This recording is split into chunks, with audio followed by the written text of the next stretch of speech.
Hi everyone, it's the Tommy Maroon Sports Show right here on Take a Guess WCTV. Where else would it be? This is episode number 311. Good golly, can't believe I've been doing it for so long now, but anyways, those are my train of thought. We got to talk about the Cleveland Cavaliers because they played 4 games. I repeat, 4 games this week, or last week I ought to say, as their season comes to an end.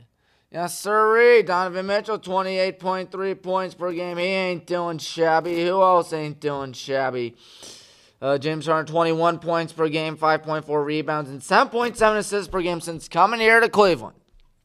Evan Mobley, 18.1 points per game and 8.9 rebounds per game. Jarrett Allen not that far behind him with 15.3 points per game and 8.5 rebounds per game. Alrighty, folks. We will see what happens here in the game recaps. That game you're looking at was on national TV. It was on Channel 3. Wow, how about that? I could actually watch the Cavs for once. Oh, my goodness. Anyways, Cavs were playing the Bulls first off, and the Cavs won that thing by a final score of 115 to 110, where we saw James Harden get 36 points and 9 assists, Evan Mobley 26 points, 14 rebounds, and Jalen Tyson had 18 points, 11 rebounds. Meanwhile, for Chicago, Trey Jones had 20 points, and Josh Giddey 9 points, and got this, 19 assists. That's a good chunk of assists, if I were to say so myself, more than half their total. Cavs were up 29 at their peak, nearly blew it down the stretch. The game was tied in the fourth, but alas, the good old Cavaliers prevailed. That's always a good thing, as the Bulls had one more assist in Cleveland, though, so there was that. And then there were the Pelicans for the Cavs next, where the Cavs won 111 to 106. And Donovan Mitchell had 27 points. And James Harden, 20 points, 10 assists. Sam Merrill, 15 points, 10 rebounds. Zion Williamson for, take a guess, New Orleans, of course. He had 25, and Saddiq Bey, 19. And the Pelicans were up by 15. And they were up 15 the fourth quarter, too, and that lead just slipped away. And Cavs shot a really good 68.2%, really bad 68.2% from the free throw line. I thought that was from the field for a second, but no. 68.2 from the free throw line. Yikes. That ain't good. What is good is that this game you're looking at right here was a Cleveland Cavalier win. 136-131. Oh, ye gods, what a game where there was no defense. And trust me, I was watching that game. There was no defense. Because Donovan Mitchell got 42, and James Harden had 26 to go along with 7 assists. Max Strus had 11 points off the bench. And Paul Banchero, 36 points, and Tristan Da Silva, 18 points. Magic, they were winning for most of the first half, really. It wasn't until halfway through the second when the Cavs started to take over, which is good. This is a good stat, 60.5% from the field. That's mighty good if I were to say so myself. What wasn't good was that the Cavs lost last night. I mean, it happens. You can't panic. They're having a mighty good season. Losing 120 to 103. Donovan Mitchell had 28 points. All right. James Harden, 18 points, 9 rebounds, 7 assists. That's 1 rebound shy and 3 assists shy of a triple-double. And who else is out there? Sam Merrill, 18 points. Norman Powell, 19 for Miami. 17 points, 10 rebounds, 7 assists for Bam Adebayo. Obviously nowhere near his 83-point explosion a few weeks back. Game was tied after the third quarter. Cavs were down by a lot, but then they came back to tie it in the third. And they only had 1 block, and it happens, of course, but the Cavs did not come out on top, unfortunately. Well, let's look at the NBA standings, shall we? Yes, we shall. Yes, the Cavs have clinched at least a postseason spot, not a postseason, or at least a play-in spot, I ought to say, not a postseason berth. But looking at everything right here, 45-28, looks like they're going to be stuck in 4th place because they are 4 ahead of Atlanta for 4th and 3 behind New York for 3rd. And 7.5 back in Detroit for that top seed in the, Eastern Conference. And the Central Division. Golly, I couldn't speak, could I? Anyways, in the West, Oklahoma City's got a 2-game lead over the San Antonio Spurs and Victor Wembanyama. It's coming down to Wemby and SGA more than likely for that MVP. I mean, once again, we have everybody determined for the playoffs in the Western Conference, at least for the play-in. Golden State is 10 games ahead of New Orleans for that 10th seed with less than 10 games to go, and that means they will be guaranteed a play-in spot. Chicago and Milwaukee still very much, not really very much alive, but somewhat alive. They are 9 games back of the Magic for that, 10th seed, but stranger things have happened, let me tell you that. Let me tell you about the Cleveland Guardians. It's opening day. How about that? How about that? Always good to see that. Let's look at the season preview.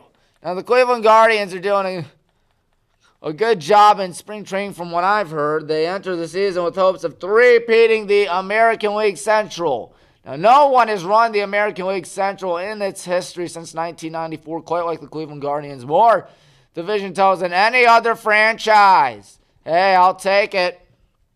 Biggest threat this year was the biggest threat last year. The team of the Guardians rallied from 15.5 to beat in the division, only to lose in the wild card, unfortunately, to the Detroit Tigers. So it was sort of like a mammoth collapse for the Tigers, but they got the last laugh, of course, when they wound up winning the wild card series and almost beating Seattle in the ALDS in an epic 5th game. But enough on that.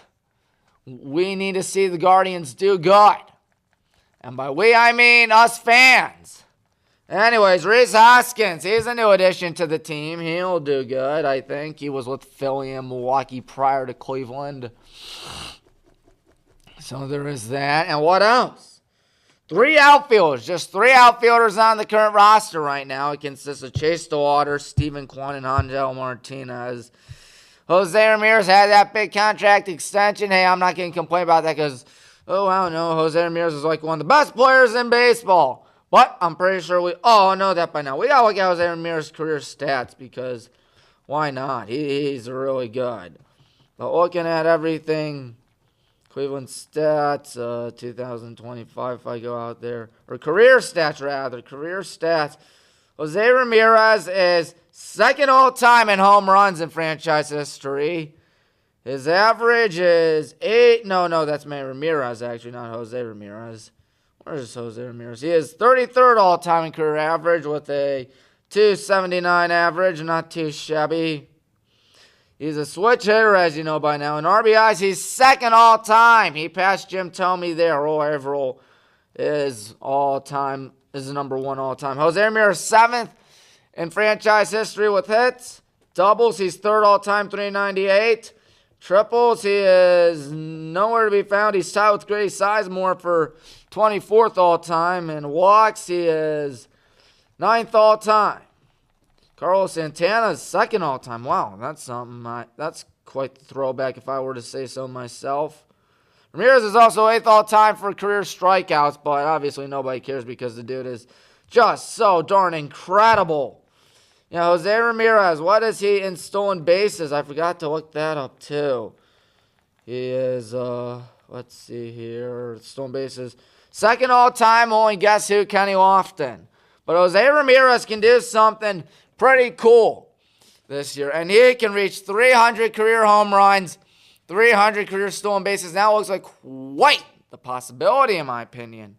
And he had 30 home runs and 44 swipes last year.